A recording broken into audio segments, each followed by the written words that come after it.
In the heart of country music's timeless tradition, where stories are woven into the very fabric of our souls. Gather round the table for a journey into the heart of the songs, the singers, and the stories that define our world. Welcome to Season 2 of Stories Round the Table with Hudson and Joni. Bringing you these unforgettable conversations, Hudson James, executive producer, co-host, and singer-songwriter. Hi, I'm Hudson James, and I'm incredibly passionate about sharing these stories with you. Season 2 delves deeper into the world of country music, revealing untold experiences and invaluable information. Grab a seat and your favorite beverage, and let's all enjoy the show together. And I'm Joni. Hudson and I are very excited about Season 2. We're going to introduce you to some wonderful new guests who will share their story about where they came from, how they got their start, and what inspired them to follow this incredible journey in country music. Joni Harms, executive producer, co-host, and singer-songwriter, a true icon of Western music. Her impact on the genre is undeniable. She's not just a singer, she's a storyteller, a keeper of the Western spirit. Her contributions have been recognized by the most prestigious organizations in Western music. The International Western Music Association has honored her repeatedly. In 2003, she received both Female Vocalist of the Year and Song of the Year, culminating in her induction into the IWMA Hall of Fame in 2020. More recently, in 2022, she was awarded the Team Penning Co-Write Songwriting Contest Award. The Academy of Western Artists also recognized her exceptional talent, including naming her Entertainer of the Year in 2002. Jimmy Murphy, executive producer and music manager. Vernell Hackett, public relations director and journalist. In the heart of Nashville's vibrant music scene, she's a fixture, chronicling its history and shaping its narrative. Her byline appears in respected publications, including American Songwriter, and she has contributed to major news outlets like Reuters. From covering the CMA Awards to in-depth artist interviews, she's a respected voice, capturing the essence of the music, the stories behind the songs. Hello, listeners. This is Vernell Hackett, your Public Relations Director.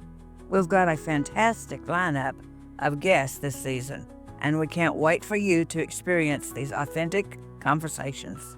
Get ready to pull up a chair. Jonathan Svoboda, social media executive. And Brett C. Burks, producer and singer-songwriter. Join Hudson and Joni as they sit down with the legends and the rising stars, sharing the tales behind the tunes, the laughter, and the tears that shape the soul of country music. Produced by the Story Weaver Studio. Welcome, everyone, to a brand new episode of Stories Round the Table with Hudson and Joni. This week, we're shining a spotlight on a truly gifted singer-songwriter whose musical talent is woven into the very fabric of his being, a legacy passed down through generations. While he modestly describes his sound as a humble slice of Americana, don't let that fool you. Our guest today is an artist who defies easy categorization, seamlessly blending the heart of country with the soul of folk, the grit of roots rock, the groove of R&B, and even a touch of pure pop brilliance.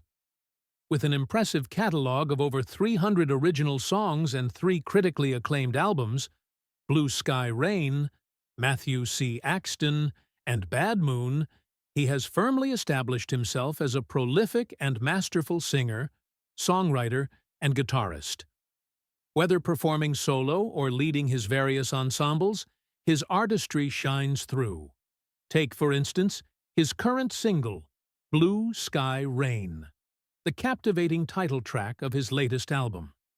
It's a seemingly gentle melody that subtly unveils the turbulent realities of relationships. Or consider Born of Chains from Bad Moon, a powerful and resolute blues rock anthem that exudes conviction and an unwavering spirit to overcome any obstacle.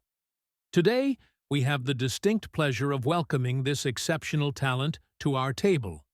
Please give a warm Stories Round the Table welcome to the one and only Matt Axton. Hey Matt, where are you at? Are you in Nashville? I'm actually in Laramie, Wyoming for a show right now. Wonderful. Oh, I love First like time. Yeah. Is it windy?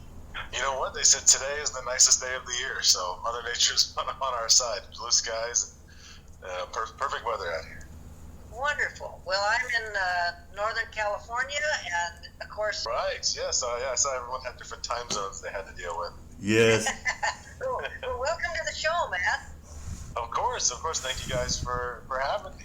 Well, I've been doing some research on you. I was somewhat familiar with you, but not nearly enough. And boy, if I had fun hearing, and seeing what all kind of a background you have. And I just can't wait to visit with you this afternoon. So once again, thanks for taking time. And, if you don't mind maybe telling us, were you born with a guitar in your hand with a microphone in your other? Or, did you just, you kind of came from that kind of a background, that's for sure. Well, absolutely. So, there was no, I wasn't born with it in hand, but there was instruments and musicians everywhere, every moment of my life growing up, because not only was my dad, a entertainer extraordinaire, but my mom was also a world-class musician and was my dad's piano player and music manager, so it really was a family affair on both sides, and I couldn't escape it even if I tried. Yeah, and then Grandma May. Yeah. And she's the one that started the whole train rolling, and Wow. obviously there's a lot of fun Hoyt Axton, stories to brag about, because he just, dipped his toes in so many different kinds of entertainment. But, it all started with my grandma back in the 50s, and, like I said, it's my job to keep the ball rolling and try and spread some joy. What do you think, absolutely, what do you think got her with the bug of really getting brave enough to try to write some songs and get them out there? And my goodness, having somebody like Elvis Presley, that was her first cut, wasn't it? Yeah, so, she grew up, I think most people that grew up in those big Southern church-going families, there was always music around, right? You make your own music as a family, and she's my grandma, I think, was one of 8 or 11 kids, I can't remember, the only female, the youngest kid, so her job was to keep everybody in line. She was great at doing that. And, she was always a part-time educator and teacher, and then would also do songwriting lightly on the side. That was sort of her deal. She'd do it as a little more than a hobby, but that was one of the many different things that she did. And she did press work basically for Colonel Tom Parker and his traveling roadshow that he was doing. She was the lead press person for him, mainly, like I said, because she was absolutely fearless and could tell people what to do in giant groups, and that's what you need to have. It's a skill set that's very important. But either way, she had some minor success with a couple little tunes that, like Patsy Cline and some other people had covered in the early 50s. So she had, some history in that industry. But basically, she saw Elvis open up for Hank Snow, who was the biggest artist, on that traveling roadshow, and saw sort of the momentum that was hitting. And she went to the head RCA because of her, promotion background. She knew all those people. And at the time, she was the only, woman in that industry. Pretty much, Wow. there was 2 women in that whole, the whole music promotion industry at that time, and she was the main one. And so they listened to her, and she convinced them to sign Elvis. And basically, Wow. but the long and short of it is basically they took a risk signing Elvis, and after a few months, they didn't have a hit, and they got really worried. And so they called up my grandma. They're like, "Hey, we know you sort of dabble in songwriting. Can you write Elvis a song, like a hit song, to put him on the map?" So that's what she said. That song was specifically written for Elvis to be his first hit from my grandma, and it worked. That's something. I didn't realize it went down like that. That's amazing. Yeah. What an incredible story. Yeah, I remember hearing that. That's amazing. So then did she go on to write some others, or probably could just retire after that? Well, so she did have, I think, a catalog of a couple hundred songs, by the end of her life, but that was obviously the biggest one. And as soon as that hit, she moved to Nashville and became known as the Queen Mother of Nashville. And she sort of nurtured every artist of the late 50s to the early or mid 90s through the industry. So she's the one that started Willie Nelson and Dolly Parton and Reba and Garth Brooks, and all the way up to Blake Shelton was the last person that she sort of mentored through the scene into Nashville. So that was her calling after that. Like I said, was always connecting people and promotion and creating community around music. Now, did you get to know her or hang out much with her? Yeah, so she passed. It was very strange. Her and then my dad and my uncle. So those two generations of Axtons passed in a very quick succession in the late '90s. So my grandmother, I think, my uncle was 96, my grandma was 97, and my dad was 99. So I knew her, through my teen years. I think my early teens, and she was a powerhouse. You could not ignore her no matter what. She wouldn't let you anyway. So I got to know her very well, and it was one of those magical things to see her running around Nashville because everybody knew her. It's just one of those special people out there. Oh, for sure. She encouraged you to pursue music? She didn't push directly, but like I said, music was always around. It was always absolutely encouraged from both sides just to be your creative self and try stuff. And the same with, my dad was never held down by a specific genre, good or bad. He always just wanted to make a good song, and that's something that I really, that's something I've signed up for. Is just make a good song no matter what genre. It'll stick. It'll find its people. Yes, absolutely. And I love your songwriting style. It's unique but pretty wide spread too. Kind of like they're kind of following their footsteps with with that kind of a thing going, you're going to find something that's going to hopefully anyway hit just about every taste bud with some of your music anyway. Absolutely, and that's what we've been finding. We take a lot of pride in sort of in the challenge of adjusting the show to our places. When we go to Nashville, obviously we lean stuff a little more country, but always keep our character. And then out here in the West, we go a little more jammy or rootsy or whatever is needed. I think it's a really fun. It's a lot more work, but it's a lot more rewarding in the end. Yeah, and you've even been, I so noticed something. You even got the ZZ Top vibe on some of your stuff, and so way both ends of the spectrum. That's pretty cool. Absolutely, because just like my dad, he cut his teeth doing the solo folk stuff, right? Just a guy in a guitar running around the country, and that's how I cut my teeth too. And I love that. There's no place to hide. It's just a person and their instrument like that. But it's great to have a big full band and put on big shows, get everyone dancing. That's really that's the sweet spot for us. Wonderful. Well, I kind of been hogging the questions here, Hudson. You want to fire a couple of them off? Well, I was going to ask, you did grow up in music on both sides of the fence, you said, but you could have went any direction you wanted. What made you decide to stay in music? Well, actually, I was pursuing sports. I was supposed to go. I did a bunch of interviews for college football and went out to University of Oklahoma and did a walkthrough and was supposed to do that. Like I said, music was always there. It was always something that was my love, but that wasn't what I was pushing. And then I had an injury and got laid up from a knee surgery for a few months, and that's when I picked up the guitar really seriously. I always dabbled, I knew how to play a couple songs on it, but I took it very seriously. I was laid up for 3 months, and I sat there. I was like, wow. I was like, well, this is pretty easy. This is pretty fun. Let's just keep pushing it. And that was almost 20 years ago now at this point. So. Wow. So it just came really naturally for you. Yeah, and then that was funny because I had a buddy who started at the same time, and he's just like plunking away, and I'm writing songs. He's like, how'd you do that? I'm like, I don't really know. So you honestly just throw like happened. I was like, all right. So it's you are a product of your environment. Like I said, I grew up in a big artsy, musical, loving place, and I think I couldn't help but fall into that. I agree. Oh, you're doing it well. So where is home for you now? So we're based out of Los Angeles, California. You have the big evil city of LA down there, but I moved down there about 4 or 5 years ago right before the whole world shut down, so great timing, me. But I moved down there to go meet other people that wanted to do this old-fashioned thing of, putting the tires to the road and shaking hands and trying to entertain people, change the world one note at a time is what I always tell people. And so I'm able to do that. And like I said, we've just been really hitting the road nonstop as much as we can to do it the old-fashioned way.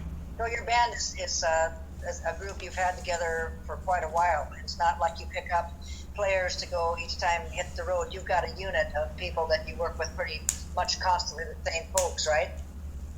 Well, it's a mix. It is a mix because my right hand man Taylor Kropp is my guitar, my confidant guy. We've been playing the last two and a half years nonstop together. Then we rotate the other players in and out upon availability, right? So some people can disappear for a weekend easily. Some people can disappear for a couple weeks. It's hard to find people that can disappear for 2 months like we're doing. So you have to have a big stable of diverse, skill sets. And for me, when we do like big festivals or I'm back home, I was born and raised up in Lake Tahoe, and I recently started a music festival up there, a benefit music festival that helps local nonprofits. So when we do those big festivals, I'll get a big band. We'll get a bunch of horn players, a bunch of background singers, and I'll get my mom on keys. And those are the ones I dream about and want to get to all the time. But right now, we're still fiercely independent, and it's just 4 dudes in a van trying to change the world now. Good for you, though. Yeah, absolutely. They can't all be that way right off the bat, but you guys are on your way, and so you have a new album out, don't you? We have a new single that's coming out. Yep, tonight at midnight. Yeah. Single, yeah. Great. And tell us about that. Who wrote that, and where did you record it? Yep. So this is a completely Matt Axton original. When I moved down to LA, like I said a few years ago, I sort of dug deep into my songbook, and I have about a little over 300 songs, originals of my own. And obviously, my dad had about 300. My grandma had 300, so I have 1,000 Axton songs to choose from. But this time, I decided to pull an original of mine. It's sort of like an outlaw country song called "Same Old Story," and we recorded that actually at a legendary spot down in LA called Sunset Sound, which is a place that a lot of musicians back in the 60s, 70s, and 80s did iconic sessions down there. Like I was in the room where Prince did all of his albums, and I was singing in his microphone, which was pretty fun. We love, like I said, we love all kinds of music, all styles, as long as they put their heart into it, type thing. So we recorded it down there early last year. We've just been sort of polishing it up, and this will be our last single release before our album. We're going to release it in September and do our next big national tour then. Great. Well, Wyoming's a whole lot different than LA surroundings, isn't it? It is. But it's beautiful. This is our first. We're right in the middle of our first Mountain West tour, is what we're calling it. And we hit Montana and Idaho and Colorado and Wyoming, and then then we're heading out to Nashville and Oklahoma for the next few weeks and doing that, which we've done that pretty routine for the last couple of years. Every 6 months we go out to Nashville. So this is a new area for us, but it's beautiful, and like I said, Mother Nature has been kind to us so far. Oh, absolutely. How fun. Well, it sounds like you have really been enjoying it. And you have to have it in your blood. You have to have that ability to cope with all the things that go along with being out on the road. And the fun part is when you hit the stage. The hard part is getting from A to B to C to all the different places. And I'm sure you've got some stories, good and bad, to share. But does one come to mind that would just be kind of entertaining and fun for our listeners to hear? And you choose whether it's a horror story of something that happened out on the road, or one of the most exciting things that ever happened. It's your choice. All right. Well, our whole mantra is spreading joy here, so I'll keep it on the upbeat side. And I'm allergic to drama, so stay away from that too. But I mean, on a small scale, we're batting 1,000 in the fact that every show somebody comes up and tells me a story about seeing my dad or meeting my grandma. And that is a magical thing that not every artist gets to experience. And that's something that keeps me motivated on a daily basis. And that's something that's absolutely a blast and an honor for me to learn those stories and to hear that kind of stuff, and to know that my family had had a meaningful connection with somebody 50 years ago in their home and in their heart. That is magical. But as far as us, besides, like I said, logging 10,000 miles in 30 days on a routine like we're doing, which inherently there's a lot of adventures, broken windshields and flat tires and lots of late night cheeseburgers and truck stops type thing. I'll say a funny one that was very recent. We played up in a place called Lava Hot Springs in Idaho to open up our last tour a few weeks ago. And our guitar player Taylor Krupp, he has this big case where he keeps all his pedals, and he always puts his beers on top of it. And it's very dangerous. It's almost like a 50% fail rate. He always knocks it over at least once per show. And we always give him a hard time about it. But this particular time we're playing in this brewery, and all of a sudden, some water starts coming out of the side of the stage. And we're like, oh, Taylor must have knocked over his thing. And we look over, it's like, oh, no, his drink's still there. Then all of a sudden, more water and more water. And it turns out one of the tanks in the brewery had split and started flooding the entire bar room where we were. So we all had to like basically throw everything on the counter and save the entire setup. This was just a couple weeks ago. No. But Did you lose any of your gear? No, we didn't. We just have a very soggy drum carpet, but everything else is absolutely fine. It has a nice hoppy smell to it, which is great. We like that. Just don't get a cop pulling you over and smelling all that in the van. That's true. No, hey, we've never done anything wrong. We're a clean living group of young men. Don't smoke or drink or cuss or chew. Associate with them that do. There you go. There you go. Wow, that is a story. I haven't heard anything like that before. Yeah, so a miniature flood with our music, and needless to say, our set was over, and luckily it was like our last 2 songs anyway, so it was good timing, but it was just funny. Man, what about that, Hudson? There's always those interesting stories when you're on tour. You never really know what's going to happen. And that's the joy of it, right? It's the joy of it. It seems like you stay pretty busy on tour. What was that? It sounds like you stay pretty busy on tour all the time. Absolutely. I mean, we sort of have to. It's the only way for somebody like on our scale, like being an independent artist, to make it. I mean, it's all about just grinding and showing up and trying to give everybody a quality product. And ideally, you'll get that break someday. I always tell people, something's going to break. It's either going to be our career or my sanity. We just got to figure out which one is happening first here. And in the end, no one's going to mind you if you're not out there to be seen, and that's what we're really pushing right now. And like I said, I'm coming from a generation, so it feels like it's sort of my duty, and I wouldn't want to do it any other way. That's great. So how long is this tour? So we went out for the last month, and I got to go home to Tahoe for a few days, a little friend's wedding, respite, and then now we're back out here for another month, and then head back home to California. And then we're hopping around all summer long, come back out here in July for another big national tour, and then September for our big album release tour. So yeah, well, that's exciting. Good. Well, for now, people if they want to see your dates and they want to hear your music and they want to follow you, just the streaming and your website, and those are the best ways for folks to do that.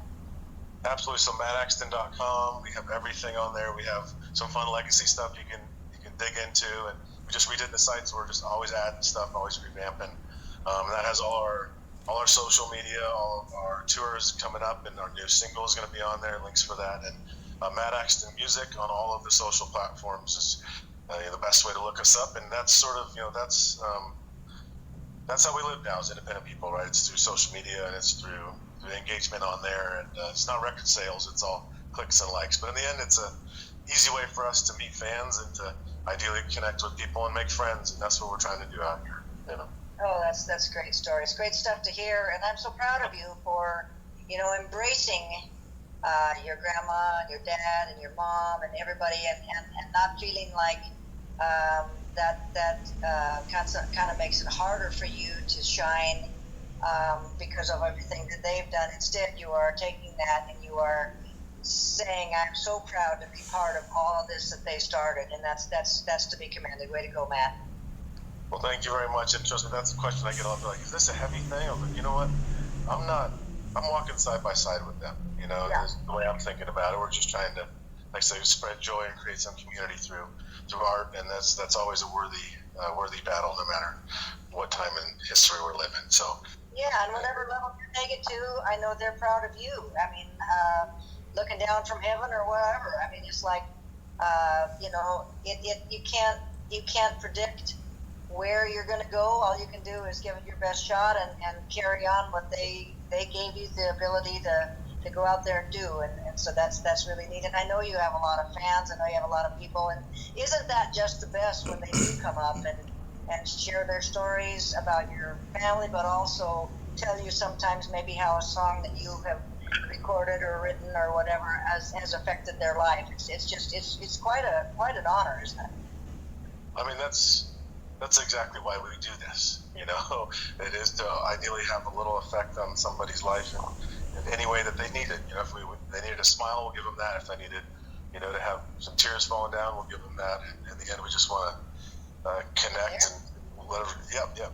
Oh, well, I was just saying, yes, it's always, the whole point of this is to connect with people and create something that's bigger than ourselves, and ideally give people a way to escape for just a couple minutes at a time and go on a little journey and let loose or get deep, whatever they need to do. That's our job, to facilitate that. And like I said, my family's always believed in the power and the community aspect of this, and something that I feel like the industry doesn't really push in the same way that it did back in the good old days, like they say. And it's something that I'm really trying very hard to create again. And I know I'm not the only one, so there's the idea is to connect with like-minded folks out there, no matter where they are. So if any of your listeners out there have any good places or any musicians to reach out to, please send them my way, and we'll do our best to create community and spread as much joy as humanly possible. Yeah, way to go, Matt. That's amazing. Great. Yeah, that is. It's very good. Because that really, truly is what it's all about. This world is so crazy right now, and music is one of the most healing things, for sure. And so you going out there and giving people some joy and having them leave your show with a smile on their face and saying, boy, that's just what I needed. It doesn't get any more rewarding than that.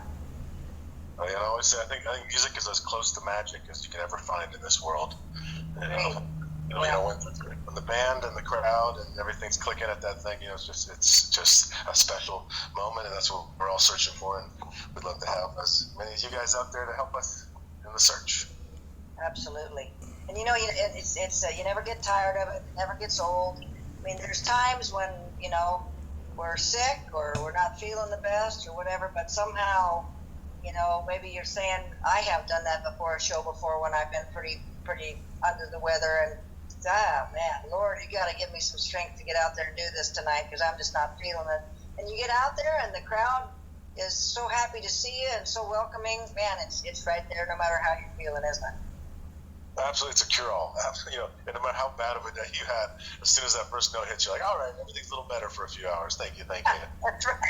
That's right. Well, Hudson, I've kind of, again, been carrying on here. I know we're almost getting close to the end of the time. It's sailed by so fast. But you got anything else you wanted to ask, Matt?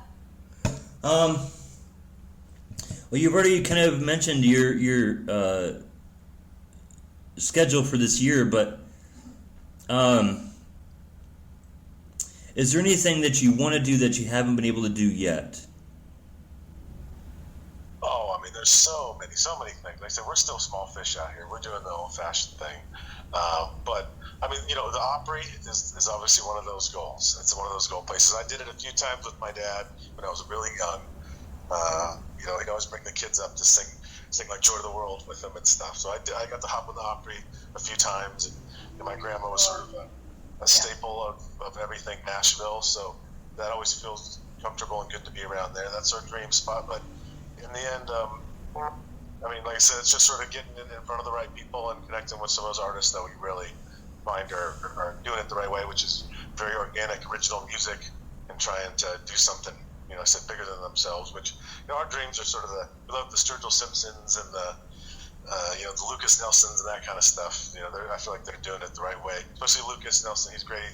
He pays a lot of homage to his legacy, but he also does his own stuff, and that's sort of what we're trying to do. It's a little mix of both, and keep people dancing, but also thinking at the same time, which is not the easiest thing. But to be very serious, my real dream is, like I said, I started a completely free benefit music festival up in Lake Tahoe, my hometown, where we donate all our proceeds to local music and environmental nonprofits, which are two things that are very important to me growing up in Lake Tahoe, the art community and nature. And so my dream is to see that sort of process be taken to bigger levels and try and raise awareness and raise money for causes that need it, so we can make the world a little better place. Boy, oh boy, I love hearing you talk, man. You're talking my language, and I know that's exactly what needs to be done out there right now. There's just too many scary things going on. So when you have the comfort and you hear what you're saying, and you're inviting people to come out and just be part of that joy with you is pretty amazing. I love it. And like I said, hey, all like-minded people, please reach out. We want to connect, make this as big a community as we can. And so we're here to we'll do the groundwork and the legwork, but we'd love to meet more like-minded folks out there no matter what. So. Well, one of the fun things too, I always like to ask, just kind of sort of funnies out of the end of the interviews is, it's hard to be foodies sometimes when you're out on the road, because like you said, I heard you say truck stop cheeseburgers and stuff like that. But do you and your guys, when you have a day off or you have a chance, do you like to look for the local good joints to go have something good to eat, or are you guys do a lot of your own cooking in like a Airbnb when you're on the road, try to get those so you can cook yourselves, or what's your eating habits out there? Oh yes, yeah. Well, that's a deep question here, but absolutely, we like to get the flavor of the town in every way we can. That's part of the adventure out here. That's one of the points of doing this, right? To see all these amazing places and like I said, experience what makes every place unique, and every place has something. Absolutely, Yeah. There's history all over this country, and there's good people everywhere. And we've been to every corner, and there's great people everywhere, and they've been so kind to us. But absolutely, I'm a super foodie. Live down in LA, and that's one of the best parts of living in LA is the food options. Oh yeah. Absolutely, and don't tell anybody. Don't lose the viewers over this, but I'm a vegetarian, like pretty heavy, almost vegan, which is dang near impossible to do on the road. So we're always searching for like those little like hippie spots if we can find them. But at the same time, when you're out in the middle of cattle country, where you're getting a big old steak. If you're out in the middle of the farmland, you're getting fresh veggies and stuff like that. We're always looking for that. It's one of the best parts. But in the end, inherently, where we play, there's a lot of cheeseburgers and French fries at the end of the night. And a lot of local craft beers, which is good. We will play for beer. But also, I'm very lucky that I have a bunch of very heady musicians with me. And like I said, inherently, us being multi-genre, we need guys that are sort of can play on their toes and have big ears when they're on stage. So they have ideally big brains behind that. And we love to go check out all the museums and go hikes and, like I said, get every kind of flavor you can in every town. That's what we love doing. So literally my band right now is at Wyoming Women's Suffrage Museum going over right now. So like I said, we like smart people here. We just play dumb. No, that's awesome. Good for you. And I mean, that is one of the joys and one of the fun parts of being out on the road.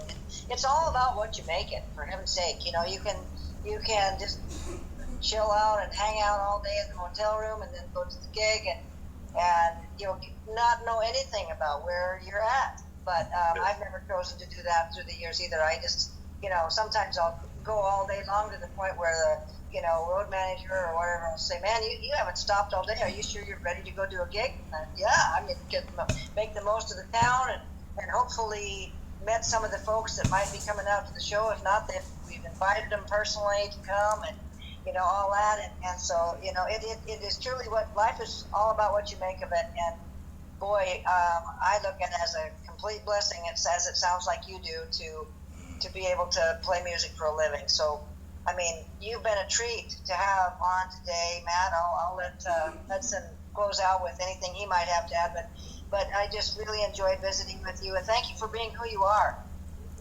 Oh, well, thank you guys for giving me a chance to talk about my music and, like I said, the bigger part of the Axton musical legacy here, and giving me a good platform to do that. It's always a joy. It's always a joy. Well, of course. Matt, thank you so much on your busy schedule to come onto the show. Truly appreciate it, and I hope your show tonight goes well. Well, thank you so much, and like I said, we're in your neck of the woods. Let us know if there's some spots we can come play, or at least come say hi. And my dad would always wander around every town and hand out guitar picks and little Jeremiah the Bullfrog pins, and he was one of those old-fashioned stars who shook every hand after the show.